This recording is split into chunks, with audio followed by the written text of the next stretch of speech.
Hello yogis, it's a beautiful day outside. I thought I'd sit in the garden and I would like to talk to you today about what yoga is and what is the point of yoga, because there is a lot of yoga going on nowadays and it's becoming quite a mainstream thing, which is really good, but a lot of people probably see yoga as a nice stretch, a bit of relaxing kind of exercise, and there's so much more to it than just going for a bit of a workout. So I thought we'd start with talking about what is actually the meaning of yoga and what are the limbs of yoga. So starting off, yoga really is known as something that is meant to bring about a union between your body, mind and spirit. And in fact, the word yoga actually means union or to bring together. But it's more than just bring together your mind, body and spirit. It's about living in a way that is bringing yourself into your highest being. So let's kind of like break that down so it's a little bit less woo-woo. Basically, the main point of yoga and the common practice of yoga, which is what we see as the exercises, which are the asanas. The point of that is actually to get you to be able to sit comfortably, sit quietly and meditate. And in order to meditate, there are things that you do to help your body along. So I'll show you a few little things that I've got here, which kind of like are kind of documents that are really important in yogic tradition. So the first one I've got for you here is the Yoga Sutras of Patanjali. And Patanjali lived, maybe a couple thousand years ago. I'm not exactly certain when. And to be honest, they're not even sure if Patanjali was one particular person. It's commonly thought that it was maybe a number of people writing under the name. But essentially a document was produced called the Sutras. And the Sutras are tiny little verses that go about telling you the way to follow to be a yogi or yogini.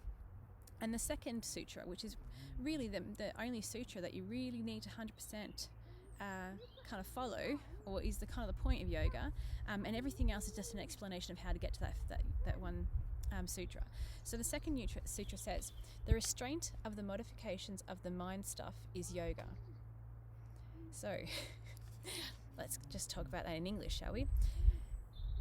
When we talk about yoga, we're trying to bring about a state of being, a state of mind, where we are able to realize that our mind is not necessarily who we are, and that the stuff going on in our mind is not the self, and that we can control what's in our mind and bring ourselves into a higher state of being. So, clear as mud. Another document that might help with this is the Bhagavad Gita, and this is a really lovely book actually, and it's written as a story between Arjuna and Krishna, and it's talking about it starts off as on the battlegrounds where Arjuna is required to face up and potentially fight and murder his own family as they are facing off together, different factions of the family. And it talks about his understanding of the situation, talks about his feeling of the situation, and then it kind of goes into all these different things about ways of looking at it. And so this is a little line from, this is a part of the Bhagavad Gita. So Arjuna says, Krishna, you have told me of yoga as a communion with Brahman, which is the universal spirit, which is ever one. But how can this be permanent, since the mind is so restless and inconsistent? The mind is impetuous and stubborn, strong and willful, as difficult to harness as the wind.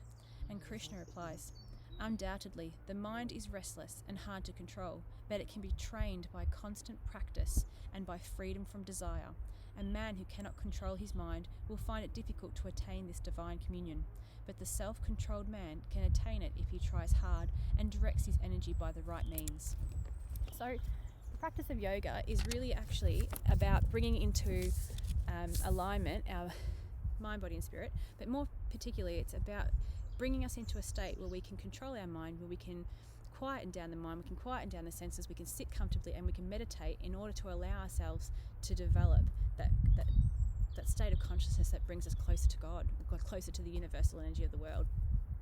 And so, there are lots of different things that we can do towards that. And in fact, Patanjali outlines that there are actually 8 limbs that we can work through, and they don't necessarily have to be in a linear fashion. Some of them can be worked on at the same time, but generally they are a little bit in the linear, because as you work your way through, so there's a bit of a tractor going by, I live on a farm, as you work your way through the system of limbs, you work your way closer and closer to the upper stages, which are flowing in a much more linear way. So the 8 limbs, starting off with the yamas, which are kind of our moral commandments. And so the yamas are broken down into a few different things, and I'll talk about those in a moment. Then we have the niyamas, which are methods of self-purification and discipline. Then we move on to our asanas, which is our literal physical work that we do, and that's in order to prime the body to prepare it for sitting. The whole point of the asanas is literally to make it so that you could sit in a comfortable seat for a long period of time. Following on from that, we have pranayama, and pranayama is our breath work. It's controlling our breath work, controlling the rhythm of our heart, all of those types of things, which help us to create quiet within the body, and which, if you can create quiet within the body, it's much easier to create quiet within the mind. The next one is pratyahara, and pratyahara is talking about like the senses and reductions of the senses, and just taking away the exterior world. So taking away the influence and the trying to think of a good word to describe it, taking away the stimulation, of the exterior world, so that we can bring ourselves more inwards towards our inner knowing, and also allowing us to be more focused within the mind, and to reduce ourselves from just our mind into ourself, which I'll talk about in a later video. And the next one is our dharana, which is concentration, so being able to sit and concentrate on whatever you're doing in your meditation for long periods of time. And dhyana is meditation, which is the 7th limb. And so dharana and dhyana, excuse me about that, they kind of go together. Concentration and meditation do kind of go together, but they are distinctly different, because concentration is needed to be able to get to a state of meditation, but once you get to that state, you aren't completely concentrating, you've moved on from that.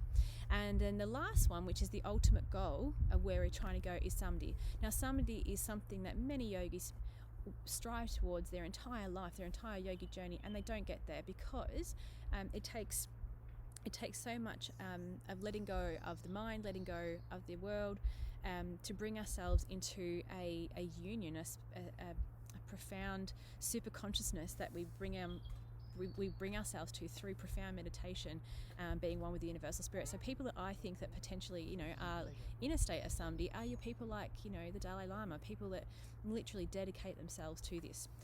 Can we, does it mean that we shouldn't strive? No, of course not. We should definitely strive towards this, because the quietening of the mind is a wonderful thing for us, and it has been shown to have many, many benefits to the body, to the self, to the self-esteem, all those types of things. So to the the crushing of the ego. So I might just talk today just about the yamas, because this is a really good starting point. And I think for anyone that's kind of new to yoga and is looking for a starting point, there's a lot of stuff you could kind of go through. And obviously, I've just really, really gone through those 8 limbs terribly quickly, and I haven't done them any justice. But if you're looking for a starting point, the yamas is the first limb that you should really start on, and you can do this alongside working with the 3rd limb of the asanas, and you can probably move into your pranayama work as well, and meditation quite easily. But yamas are broken up into 5 kind of categories. So the first one, the first yama is ahimsa. Ahimsa is probably one of the most important. Okay, so if nothing else, do this one well. And all of the other ones will flow on from it, because ahimsa, even though it's its own category, it is part of each of the other yamas. There's 5 in total. So ahimsa means non-violence. So, big one. Now, when we think of non-violence, many people think, does that mean I have to become vegan? Does that mean I, can't do this, can't do that? It depends. It depends on your take on ahimsa. It depends on how you look at it. When it comes to ahimsa, for me, I always have thought, when I think of non-violence, it means not intentionally doing harm. And it also means not intentionally doing harm to myself. So I'll give the example for myself. I was vegan for quite a long time, and it was,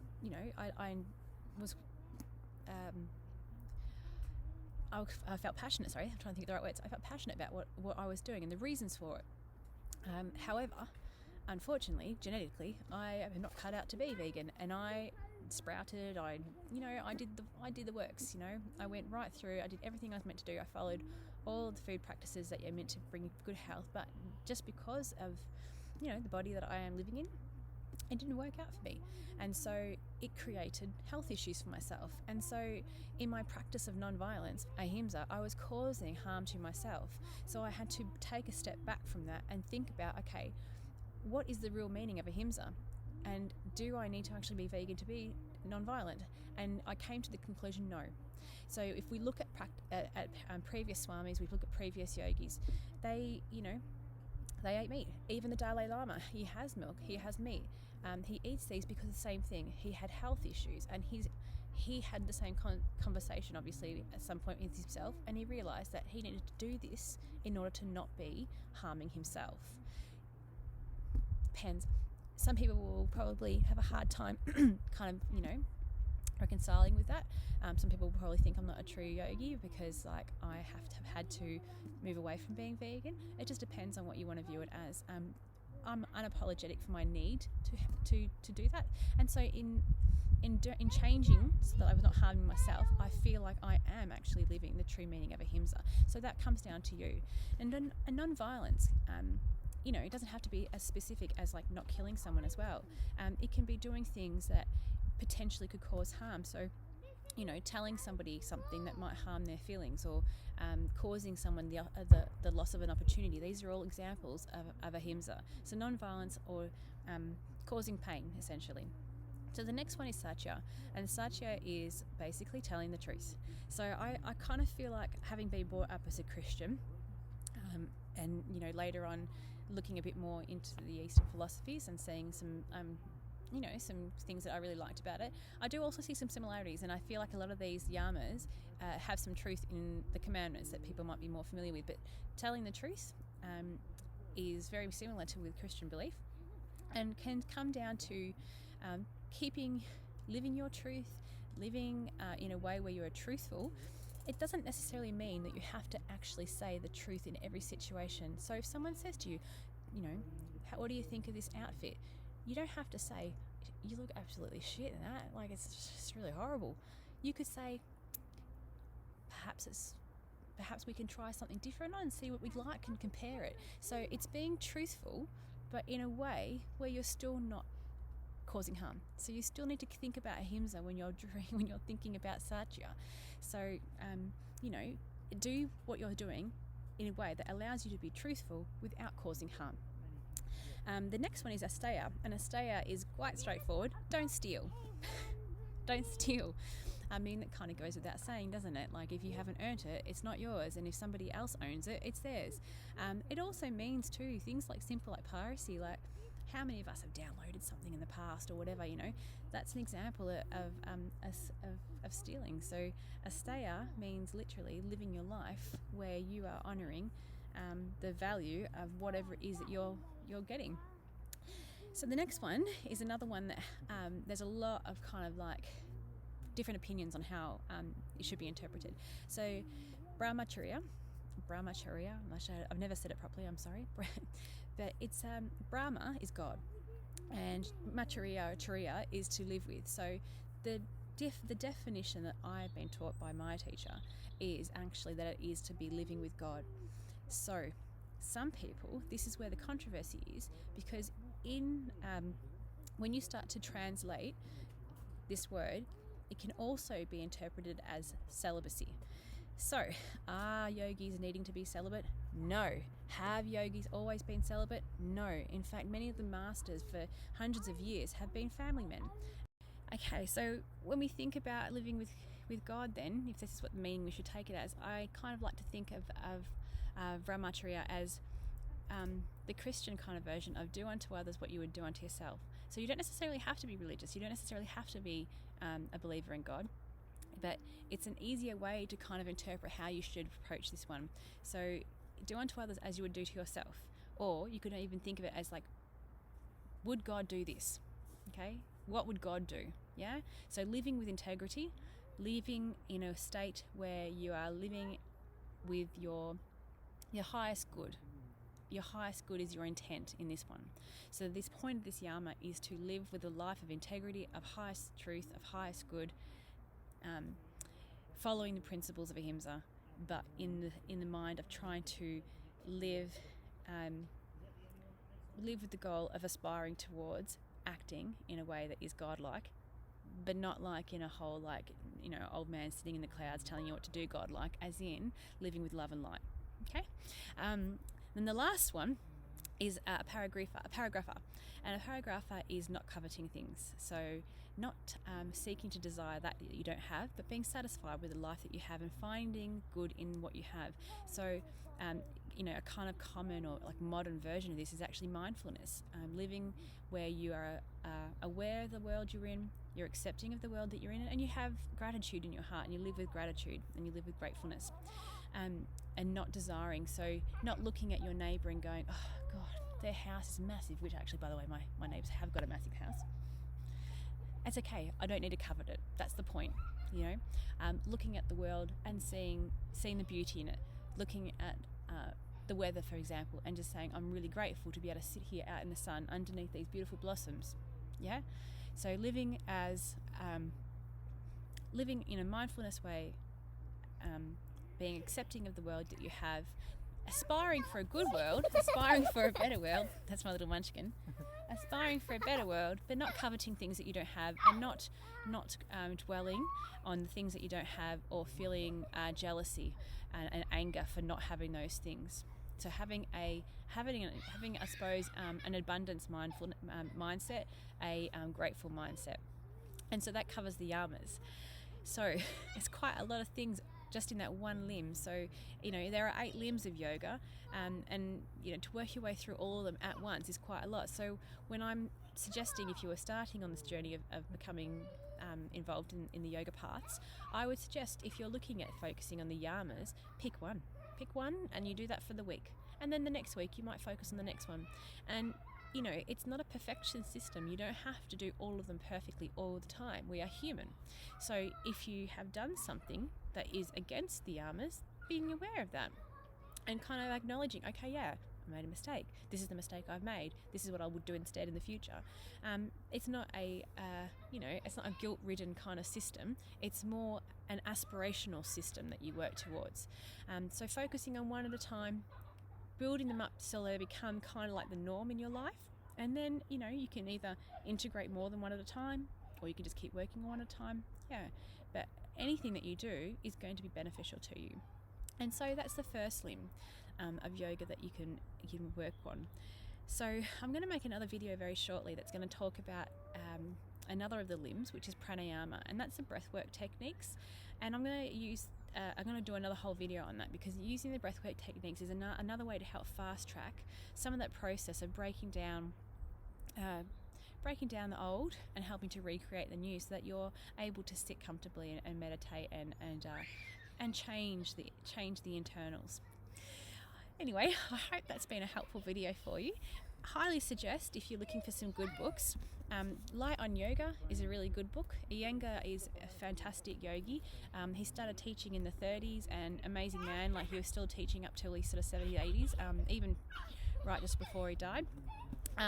Another important one, get yourself a copy of the Yoga Sutras. These are fantastic, and this one in particular is quite good. There's loads of different publications, but get your one that has interpretation. So it gives you the sutra, and then it gives you an interpretation, because some of them can be kind of like, it's like reading code really. And another book that I would highly recommend is starting off with the Bhagavad Gita, and this is nice. You can just read it. It's actually like reading a story, but it has multiple layers of meaning. But you know, if you wanted to, you could read it through as a story, and then if you really felt like getting involved in this sort of stuff, you could actually sort of investigate it further. Anyway, thank you for listening. I'll be back soon with some pranayama.